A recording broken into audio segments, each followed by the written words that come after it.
విషయాలు కూడా Steven brother connect చేసే మాట్లాడతాను. ప్లస్ మనందరికీ కూడా ఉపయోగపడే విషయాలే మాట్లాడతాను. అయితే ఒకటి ఏంటంటే 3 విషయాలు ఏంటనే చెప్తాను. ఒకటి ఏంటంటే మన ఫ్రెండ్షిప్, మన వే ఆఫ్ లివింగ్ కదా. సెకండ్ థింగ్ వచ్చి మన సొసైటీలో మనం ఎలా ఉండాలి. థర్డ్ థింగ్ వచ్చి స్పిరిచువల్గా నేను ఎక్కువ మాట్లాడిన, వాళ్ళ బ్రదర్ మాట్లాడారు. సో ఫస్ట్ థింగ్ వచ్చి ఫ్రెండ్షిప్ పరంగా చెప్పాలి అంటే Steven brother is a very good friend of my. మేము ఎల్కేజీలో కలుసుకున్నాం, కానీ అప్పుడు ఉండే రిలేషన్షిప్ కన్నా ఇప్పుడు ఉండే రిలేషన్షిప్ చాలా ఎక్కువ మాది. మేము ఎక్కడికి ఉన్నా సరే, ఇప్పుడు నేను బెంగళూరులో ఉన్నాను, నేను హెచ్ఆర్లో వర్క్ చేస్తున్నాను, 4 years అయింది.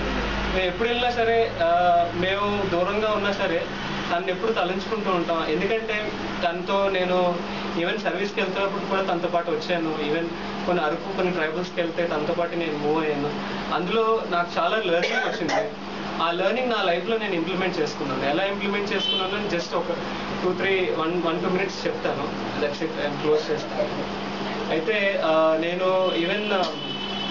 ఫస్ట్ దీంతో మూవ్ అయినప్పుడు అది ఫస్ట్ థింగ్ ఏంటంటే మన ఫ్రెండ్స్తో మనం ఎలా ఉండాలి, మన ఫ్రెండ్షిప్ మనం ఎలా డెవలప్ చేసుకోవాలనేది చాలా ఇంపార్టెంట్. మనం చాలామంది మన ఫ్రెండ్స్ ఉంటారు, 10 మంది ఉంటారు, 15 మంది ఉంటారు. కానీ అంతమందిలో ఎంతమంది మన లైఫ్ లాంగ్ ఉంటారనేది మనం చూస్ చేసుకోవాలి. అయితే ఆ 1-2 ఫ్రెండ్స్ ఎవరైతే ఉన్నారో మనకి డెఫినెట్గా మన లైఫ్ లాంగ్ మనకి ఎఫెక్ట్ ఉంటారు. అలాంటి మన ఫ్రెండ్ నాకు స్టీవెన్ బ్రదర్.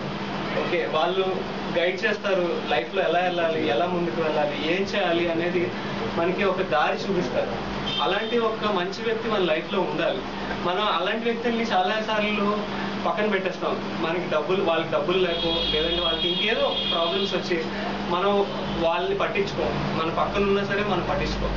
అలాంటి వ్యక్తుల్లో ఆ రోజు డబ్బులు లేకపోయినా ఆ గుణం అనేది మనకు చాలా ఇంపార్టెంట్. ఆ లైఫ్ లాంగ్ మనం పైకి తీసుకొచ్చే గుణం అది ఫ్రెండ్షిప్లో ఏంటంటే ఇట్స్ వెరీ ఇంపార్టెంట్ థింగ్.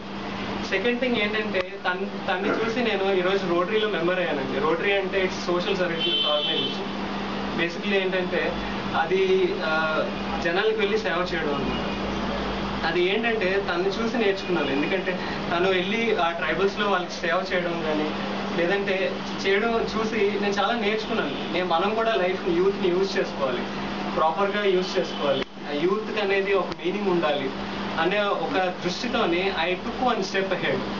తర్వాత ఆ వచ్చే సాటిస్ఫాక్షన్, ఇప్పుడు నేను బెంగళూరులో ఉన్న సాటర్డే సండే ఉంటే చాలా మంది ఏం చేస్తారు, యూత్ ఎంజాయ్ చేయడానికి వెళ్తారు, పబ్స్కి వెళ్తారు, డిస్కోలకి వెళ్తారు, మూవీకి వెళ్తారు, చాలా యాక్టివిటీస్ ఉంటాయి ఎంజాయ్ చేయడానికి. బట్ మనకి యాజ్ అ పర్సన్ మనకి హ్యాపీనెస్ ఇచ్చేది ఏంటంటే 10 మందికి ఇవ్వడంలో మనకి హ్యాపీనెస్ ఉంది.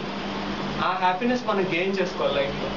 అది very important. It's very good thing that తన నుంచి నేను నేర్చుకోగలిగాను. 10 మందికి ఇవ్వాలి. తనకి లేకపోయినా సరే, నేను ఎన్నోసార్లు చూసానండి, తనకి తినడానికి డబ్బులు లేకపోయినా సరే తను 10 మందికి పెట్టేవాడు.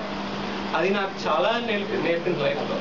ఈరోజు తన్ని నుంచి నేర్చుకొని I'm able to do something to the society. అలాగే మన వంతు కూడా మనం పైకి వస్తే మనతో పాటు వ్యక్తిని పైకి తీసుకురావడానికి మనం ప్రయత్నించాలి. అదే స్టీవెన్ బ్రదర్ కూడా కోరుకునేది నాకు తెలిసి.